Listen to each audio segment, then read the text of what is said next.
J'ai enfin compris qui étaient ces petites voix dans nos têtes. On entend des petites voix nous parler depuis toujours, depuis qu'on est petit. Qu'est-ce que c'est?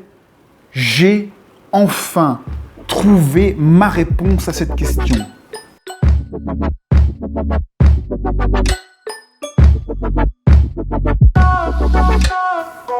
En réalité, ces petites voix que l'on entend dans notre tête, il y en a plusieurs. Il y a plusieurs petites voix à différents moments de notre vie, à différents moments de nos journées. Il y a des petites voix qui apparaissent de tous les côtés. Le point commun de ces petites voix, c'est qu'elles ont le même accent. Elles ont votre accent. C'est votre voix que vous entendez.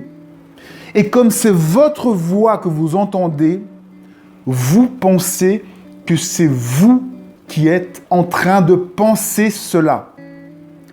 Logique parce que vous vous reconnaissez dans la voix. C'est votre tonalité, c'est votre voix. Donc vous vous identifiez à toutes ces voix. Mais de quoi s'agit-il exactement ? Eh bien, j'ai enfin compris, et ce, grâce à Christophe Alain qui m'a permis de mettre des mots dessus, c'est que nous sommes construits de petites voix. Ces petites voix, c'est chaque fois des rouages, des croyances. On commence par exemple, la petite voix de nos parents, quand on est petit, qui nous disent que nous devons être forts. On a donc en nous une brique fondamentale, un rouage fondamental qui nous dit « tu dois être fort ». Et du coup, ce mécanisme, c'est un schéma qui peut réfléchir par tout seul. On a donc une forme pensée qui dit « tu dois être fort ». Et cette forme pensée, ce rouage, ce schéma, il fonctionne tout seul. Et son seul but, c'est de se dire « il faut être fort ». Il fonctionne en circuit fermé et répétitif. Son seul rôle, c'est de dire « il faut être fort ». Et vous êtes fait de ce schéma. Il est en vous, il vous appartient. Plus vous utilisez les schémas au fur et à mesure de votre vie, de vos expériences, plus vous enclenchez des schémas, plus vous vous identifiez à eux, plus vos parents vont appuyer sur « il faut être fort », plus vous validez cela, plus ça fait partie de vous, ça devient votre identité. Du coup, la petite voix « il faut être fort » devient votre identité. Et donc, à certains moments, cette petite voix, quand ce sera nécessaire, eh bien, elle va intervenir à chaque fois comme un petit ange sur l'épaule qui va te dire « il faut être fort ». Alors, il n'y a pas seulement une petite voix, il y a des petites voix pour chaque comportement, pour chaque situation. Si vous vous sentez mal, eh bien, vous allez avoir une petite voix qui va vous dire « si tu te sens mal, il faut que tu te soignes, il faut que tu prennes soin de toi ».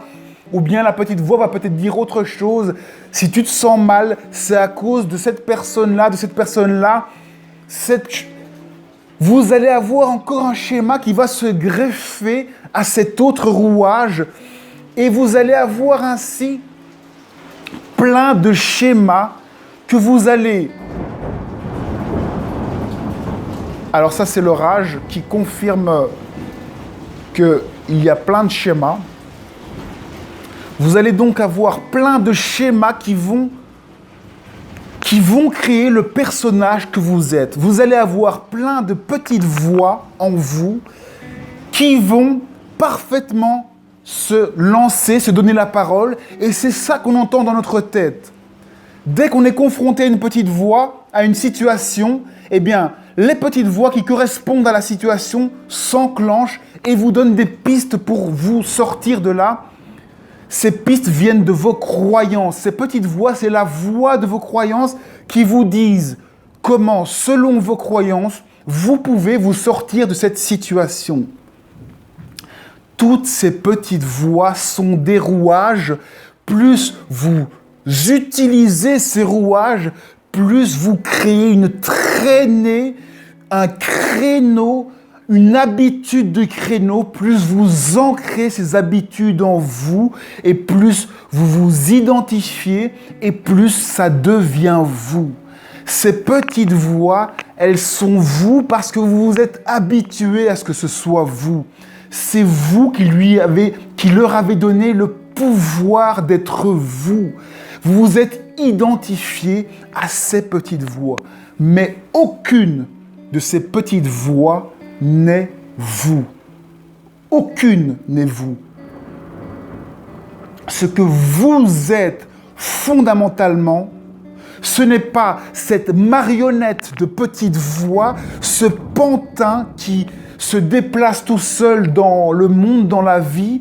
Ce que vous êtes, c'est la conscience qui est limitée dans cette expérience de petite voix, dans ce corps, et vous vivez une expérience dans ce corps. Vous vivez l'expérience de ces petites voix et vous pouvez, cette conscience, c'est elle qui a le pouvoir d'enclencher ces croyances,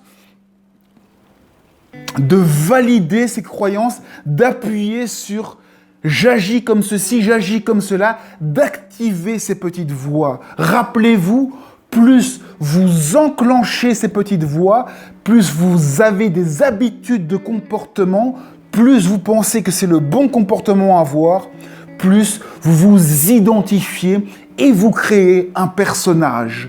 Et ce personnage, c'est le petit moi, c'est l'ego. C'est ce à quoi tout le monde s'identifie. On s'identifie à toutes ces croyances qu'on nous a infligées, toutes ces croyances qui viennent de l'extérieur et qu'on a choisi de valider. Votre liberté, c'est la validation de toutes ces croyances qui vous sont envoyées depuis que vous êtes petit. Quand on est né, on est un petit enfant, un petit bébé, et là, on fait partie du tout. On est conscient de tout, on est le tout. Et à un moment donné, apparaît le mental. Le mental, c'est ce filtre qui va commencer à structurer des croyances qui vont tout doucement figer la réalité, figer une façon de voir. Le petit enfant qui était tout commence à choisir des informations de l'extérieur et à dire « oui, je pense que je suis cela, non, je ne pense pas que je suis cela » et commence à se construire un personnage de croyance, à se construire un ego. Et c'est comme ça que d'un petit bébé qui est le tout, à la base, eh bien, on devient un personnage qui est unique et personnel, qui a des envies personnelles structurées et qui devient limité, de plus en plus limité. Plus on a de croyances, plus on est limité par ce mental qui fige, qui veut nous rassurer, qui veut que tout soit stable, structuré, qui veut que le personnage soit solide, matière, fort, stable. Et c'est ça l'éveil de la conscience, c'est voir cette rigidité, se rendre compte que l'on n'est pas cela, que l'on est la lumière qui est à l'intérieur et qui vit cela, qui appuie sur les croyances, qui choisit les croyances, qui choisit de vivre cette vie parce qu'elle a envie de vivre une expérience. Cette lumière qui appuie sur tous ces boutons, eh bien, elle est à l'intérieur, elle peut se trouver à l'intérieur. Vous avez les manettes de votre vie à l'intérieur de vous-même. Lorsque vous faites de l'introspection, vous pouvez déconstruire ces croyances et alors avoir plus de pouvoir sur vous-même en se délestant de toutes ces croyances mises en oignon, dans lequel vous êtes englouti. Vous pouvez vous sortir de cela en prenant conscience de qui vous êtes, en réalisant qu'au fond, vous êtes comme un petit enfant intérieur qui est dans une superstructure mentale et qui est piégé par cette structure. Arriver à sortir de cette structure, c'est ça, s'éveiller, c'est revenir à son pouvoir, à sa liberté.